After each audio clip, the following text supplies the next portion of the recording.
So over the years on my channel, I've changed my mind several times on who I believe was the most underrated player in NBA history. And honestly, I think I have a legitimate reason to change it once again. Now when I say quote underrated, I mean it in a literal sense. I'm not talking about guys who are underappreciated or underrecognized, but I'm talking about a guy who is ranked way lower by the general audience than I believe he should be. The player I'm talking about is the 7-foot 1-inch center David Robinson, also known as the Admiral.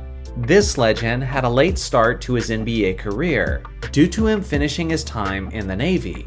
He didn't end up playing his first game in the NBA until he was at the age of 24.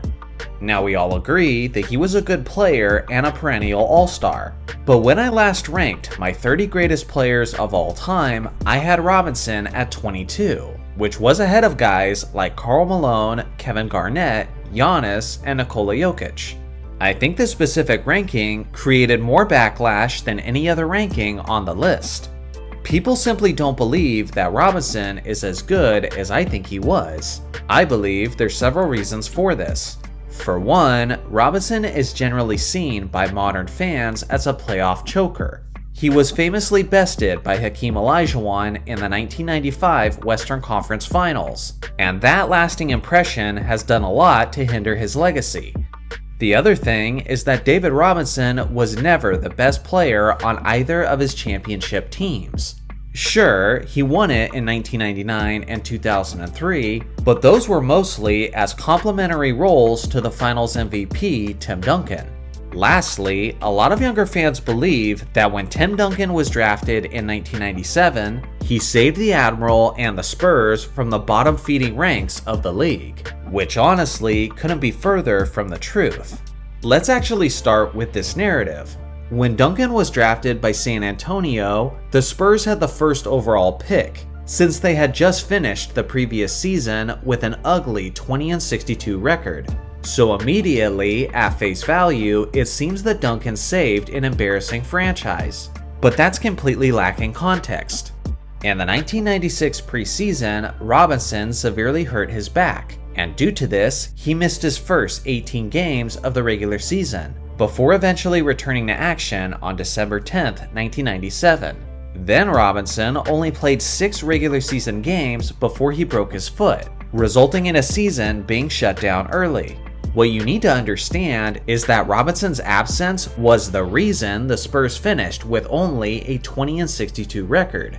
For goodness sake, they had just won 59 games in the previous season with a healthy Robinson, and many San Antonio fans had championship hopes for the 96-97 season, before it all went crashing down with the Admiral's injuries.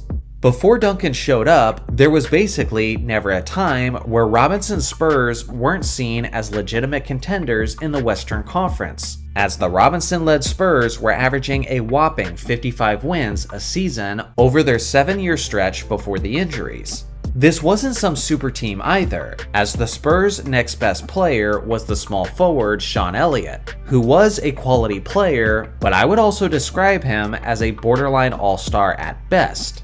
The truth is, Duncan wasn't just joining some rebuilding lottery team, but he was joining a perennial Western Conference contender, thanks first and foremost to the dominant play of David Robinson. Obviously, David wasn't totally the same player when he returned from the injury, since he was now in his mid-30s while recovering from an injury that often destroys the careers of many big men.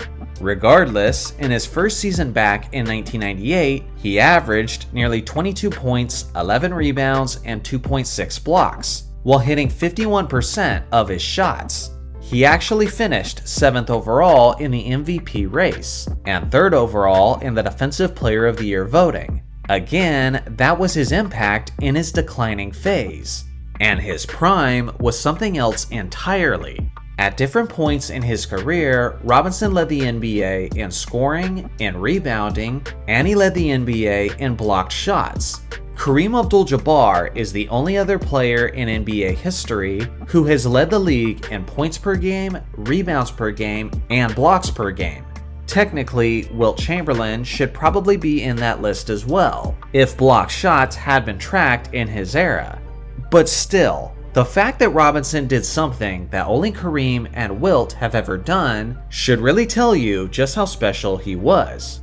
Robinson's defense is criminally slept on, as he was simply one of the greatest rim protectors of all time. He made 8 all-defense teams in his career, which is the 3rd most among primary centers. Also consider the fact that he earned 8 selections while competing against the likes of Hakeem Olajuwon, Patrick Ewing, Shaquille O'Neal, Dikembe Mutombo, and Alonzo Mourning. He was the NBA's Defensive Player of the Year in 1992, and he averaged an absurd 2.3 steals, which was the 5th most in the entire league, and a whopping 4.5 blocks, which was the 7th highest single-season average of all time.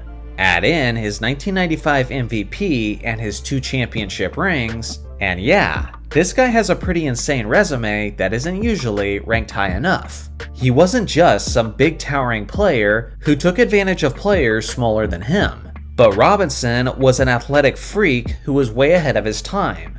He was one of the strongest, if not the strongest player in the entire league. He was fast, he was quick, he was lethal in transition, and he had an incredibly soft touch on his jump shot that was very dangerous as far as 18 feet out. Now, was he the greatest playoff performer?